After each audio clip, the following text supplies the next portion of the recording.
Hello, everyone, and welcome to the Financial Dads Podcast. My name is Paul Fagan, and I'm here with Jody Fisher. Hey, Jody, how are you doing today? Good morning, Paul. How are you? Doing very well, thanks. In short, this podcast is for all the dads out there who struggle with life's topics as they're related to family and finances. Our hope is that we can provide our thoughts, successes, and mistakes and share them with all of you. Today's topic that we're going to discuss is pay yourself first. And what do we mean by that? And that's how to develop your saving muscle to help drive your financial future. My current situation when it comes to paying yourself first has been a muscle that was developed a long time ago that I stopped doing and recently restarted that process. So I learned this technique for paying yourself first. What it actually is every paycheck or every time you get a bit of money, you put a certain percentage aside for yourself into a savings account. So you're always saving. The trick is to always be saving. The lesson that I took away from a dear friend of mine, his grandfather, was this actual practice. And the short story is I met him once at his family store. And my friend actually wasn't in that day, but his grandfather said he'd give me a ride home. I was living with my buddy at the time, so he said he would give me a ride home. So in the car ride home and actually in front of my friend's house, we started chatting, and he was talking to me about paying yourself first. And he was giving me the ins and outs of when he was a young man starting out in business, he would always take a percentage of money or a little bit, even if it was $5, and put it away. And I took it to heart, and I documented it and remembered it, and I actually printed out a little sign, put it up in my bedroom, and I started doing that practice. So every time I would get paid, I would take $20, $40, put it in a separate bank account. Now, this is going back many years, so this is before, I'll say, the digital age of transferring money back and forth electronically. This is when you actually had to go to a bank and make a deposit. I still think we had direct deposit, but beyond that, the concept of electronic banking wasn't full-blown at that point. So every week I would prepare a deposit slip and go to the ATM or go to the bank and deposit $20. Then it became $40. Then it became $60. And then for me, it became sort of a quest where I would just every week put in a certain amount of money every pay period and keep increasing that amount. And when I was got a tax refund or some sort of small windfall, I put that money away. And before you knew it, I wasn't living paycheck to paycheck anymore. Because before I started this practice, I was living paycheck to paycheck and realizing, where did all my money go? I was making decent money even out of school. My rent was low, living with my buddy. It was practically rent-free, just splitting utilities. He let me live there rent-free. But I was still living paycheck to paycheck, even as a young man. So this lesson I took to heart, and I still have that sign, and it's hanging over my desk today, the original sign, Jody, where it says, pay yourself first every pay period. And it has a really bad GIF in the middle from like the old Windows days. And I have it hanging, and I have that original piece of paper framed over my desk at home. So that's how much I've taken it to heart. So I really credit him for really setting me up for a strong financial future. And that's where my story is. And Jody, how about your current situation? Where are you in terms of paying yourself first and saving? Well, Paul, I think that's a great story. And I think it really encapsulates the importance of, one, how important it is to set up some kind of a system where you're either, as you put it, paying yourself first or putting away savings. But number two, it also really points out how it's a long-term game. It's not saving and paying yourself first is not instant gratification. In the world we live in, everything is instant gratification. This is building a habit, just like anything else, whether it's going to the gym, whether it's eating right, maybe you're trying to get rid of a bad habit you've got. Paying yourself first, saving money is a long-term process that you need to start and you need to stay consistent with. So congratulations to you for doing that. And I love the fact that you still have that sign hanging over your desk. Yeah, it is great. Oh, go ahead. No, go ahead. Yeah, so as for me, I was gonna say that I have the sign over the desk. The problem has been over the last several years, I haven't adhered to that principle. And what I mean by that is I kind of let life get in the way. And I found myself that we're doing okay, so I didn't really think about it. And we have a built-in mechanism in our household budget to save. So I think I mentioned this on a previous podcast. We do save a certain percentage in the joint income and the joint checking and savings accounts, but it's not really defined in terms of it's going to savings. We put the savings into the checking, but sometimes it disappears when something else comes up. So recently, I've reestablished the whole concept of paying yourself first, and I think it has to be a conscious effort to do so. So I have worked out a plan where every pay period, I am now putting a certain amount of money, as much as I can, into a separate account. I think that's the key for me, at least. What I felt was before I had my accounts intertwined, right? So it was easy to move money back and forth. I now have the money going into an account where it's not so easy to pull from, which I think is key for me. I think it comes down to everyone's personal preference on how you save and what the best way to save is. My wife has a different mechanism, and she started this a long time ago. She's of the David Bach mindset, where it's kind of set it and forget it, where you do an auto draft of a certain amount every pay period and you forget about it. So it just sort of disappears from your purview as you look at your pay. So for her, she has it auto drafted for years into an electronic savings account, one of those online accounts. I don't know if it's, I think it's now Capital One. But there's a lot of good online accounts out there where you can have the money auto drafted directly to that account right from your direct deposit, and it's just a regular mechanism. So her mechanisms work very well. For me, I still like the fact that I'm able to make that deposit myself. There's something that satisfies me in terms of making that deposit and knowing that I'm going through the motions to actually put that money and take it from one account and push it into another account. So I think everyone has a different viewpoint on this. But for me, I found that I was neglecting the pay yourself first attitude and just recently picked it up. And now I can already see my financial health getting better again. So I thought it was okay before, but now it's even better that I've started this practice full force again. Yeah, it's really, there's two great points in there. One is what you mentioned your wife does, which is the auto draft, and we should touch on too in a moment here the concept of pre-tax savings. Pulling money out of your regular paycheck or salary into a 401k, something like that, because that can build very fast, very quickly, and as you said too. You can't touch it, right? It's out of your reach. You can't dip in and grab and say, well, we just need this thing this week, so I'm going to grab some money and evaporate your savings. So that's a great way to do it. But in terms of just paying ourselves every week, for us, we do something similar. We have a savings line, and actually multiple savings line, one for our household budget and one for each of our children. And each week, it's just part of the budgeting that we do. It's set up electronically. There's money that just comes out of every paycheck, or every time money comes in, every salary or whatever.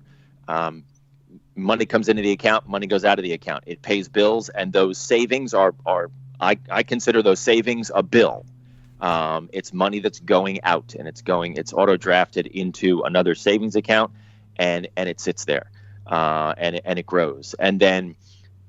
Right now, the way we use those savings accounts is we will dip into them if there's something we need for the kids related to school, related to clothes, related to an athletics sign up, or something like that.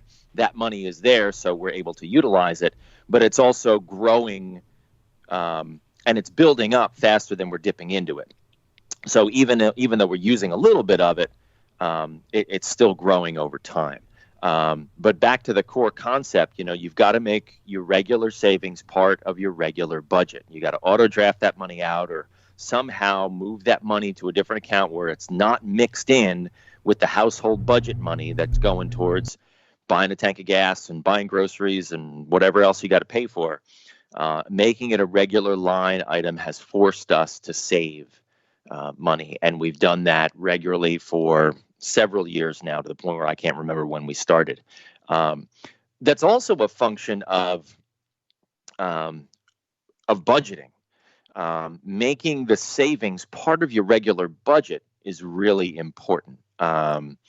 I know we're talking about sort of paying yourself first, but that paying yourself first piece is simply prioritizing where that money is in your budget, right? It still has to mix in with everything else you're paying for, and you've got to make it work. And sort of having a budget written down will allow you to see where you can save, and also where you'll have opportunities to save more. I have an Excel spreadsheet for our household budget.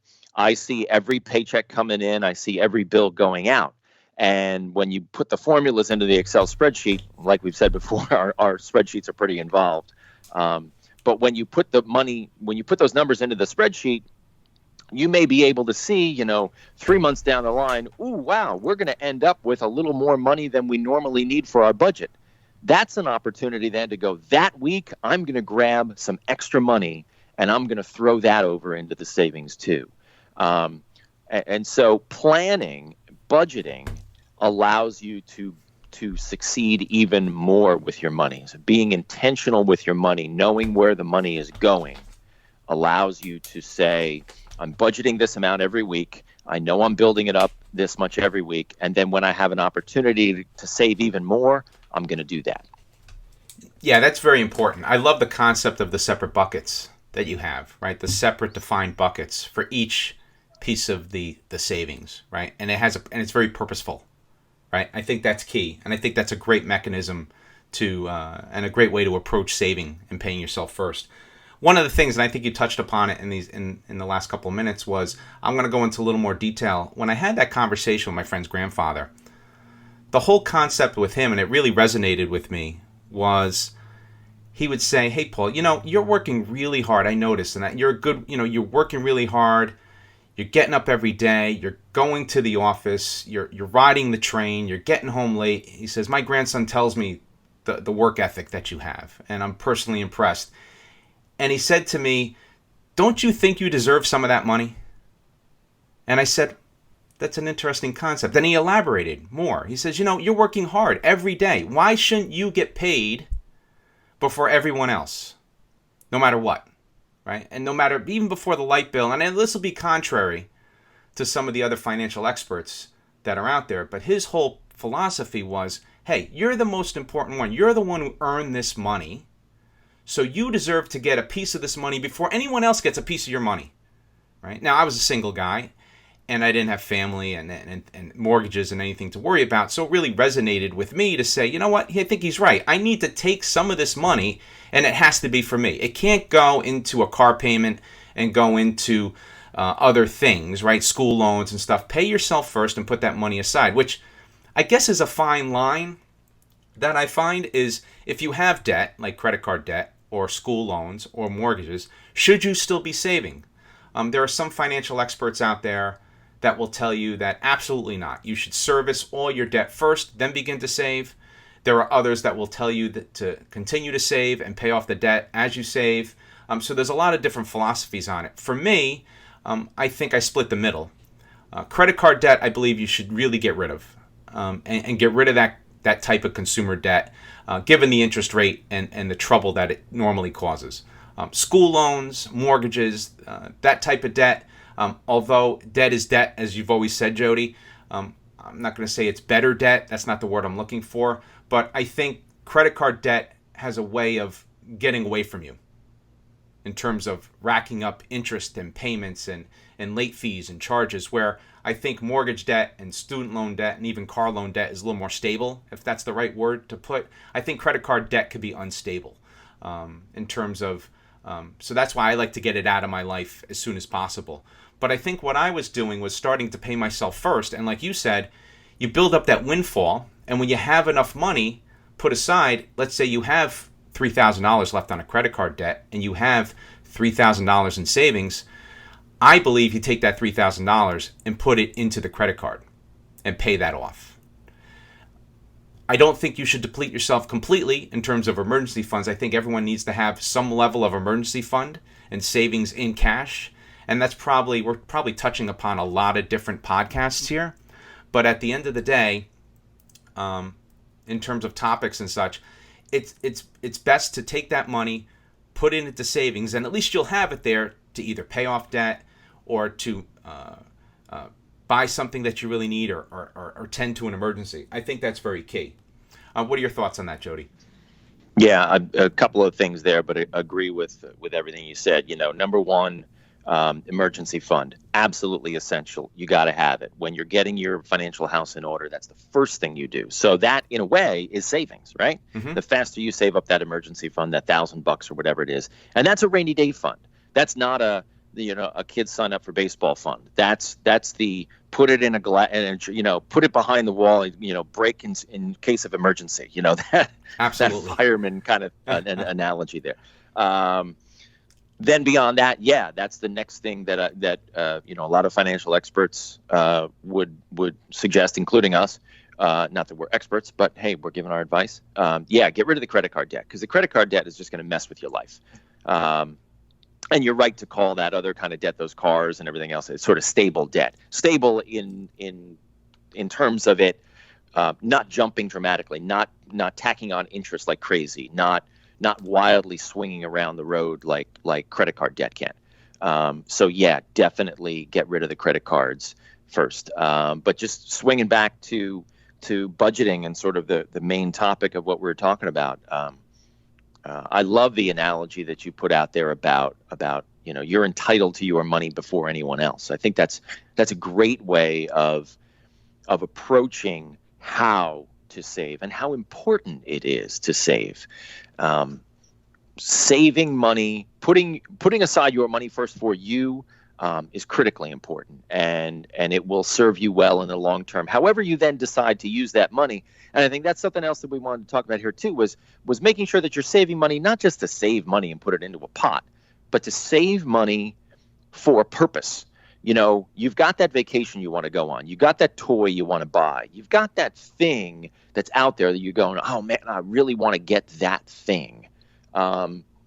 Saving with a purpose will turbocharge your desire and your ability to actually put aside that money. If it's going towards something that you really want, you're going to become all the more committed to saving towards that thing. Yeah, I think you're right. The acceleration is key, right?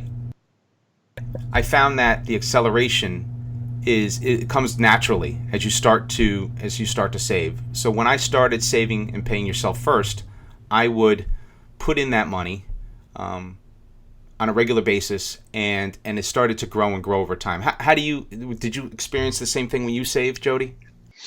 We just started saving. We don't save a ton of money every week. I think all in it's hovering somewhere around $100. So it's not a lot and especially when you split it up among the three accounts that we put it into, a household account and the two kids.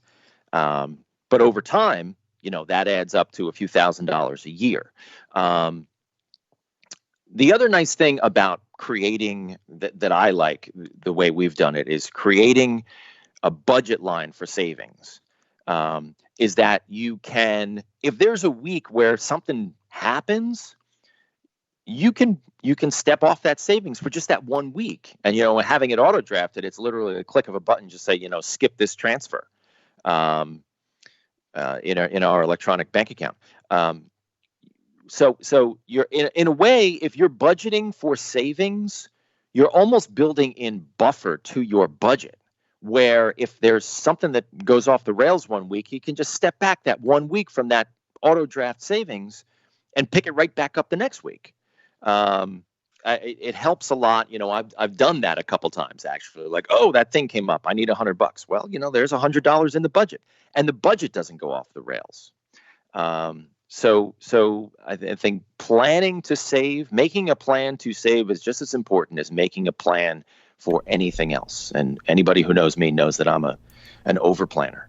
No, I think you hit upon a number of points, and I was thinking about a lot of things you say all the time is the intentionality, right? Making sure you're intentional with your money, right? And the idea here is that when you need to dip into that savings, like you said, it's not a matter of falling off the bike and getting back, as long as you're getting back on, right? So there's no failure, or there's no connotation of, okay, I didn't get a chance to save this week. You don't feel bad about that, right? You need the money for something else. The idea needs to be that it just becomes a normal habit, right? And if you need that money, you have to be reasonable about it, if that's the right word. So you need to be able to to, like you said, switch it off and on as needful. The idea, though, is not to switch it off too many times, right? So you don't want to get into the habit, and I'm guilty of that, right? And when I develop a habit, if I fall off the rails, whether it's dieting or money, I tend to fall off and stay off, right? So I have to make sure I force myself back on the following week. But sometimes, life kicks in, right? If you need to have to spend money and spend the savings and even deplete the savings on something that was completely unexpected, you do it guilt-free, and then you get right back up and you start saving again, right? So you spend that big expenditure, you get it out of your way. At least you had the money to pay for what was ever in your way or whatever that emergency was, right? Now you kind of pick yourself up, you dust yourself off, and you keep moving the ball forward, and you're able to then restart that whole savings program, which I think is key.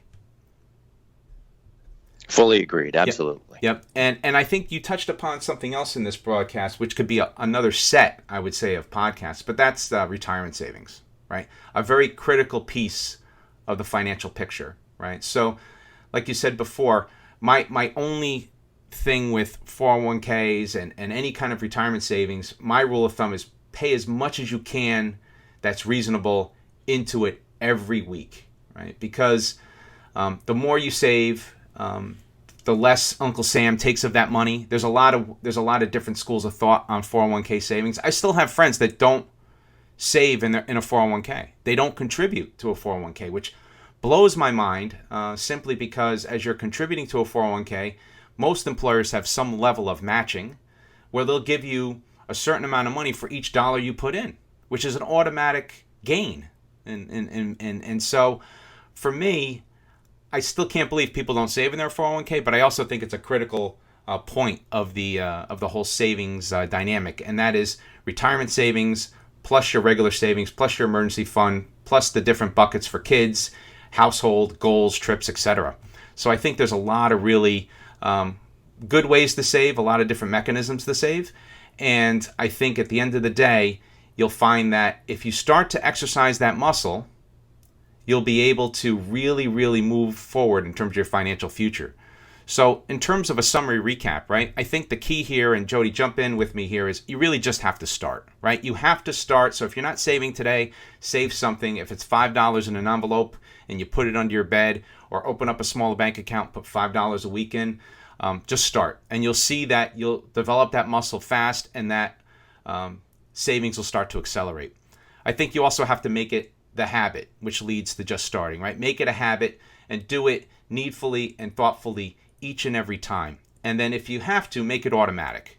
Use the technology that's available today. So if you're getting an auto draft out of the account into a separate savings account, and my last point is try to keep it separate. Try to keep it somewhat segregated from your other finances so you can't get to it easily. Anything to add, Jody? Fully agreed there. You hit them all. Just start. Just get going. It's like anything else in life.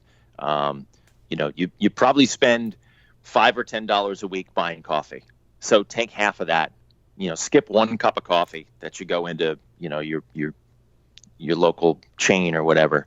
Skip one cup of coffee a week. Put that money into a savings account. I wouldn't recommend put it under your bed because you're going to figure out a way to spend it.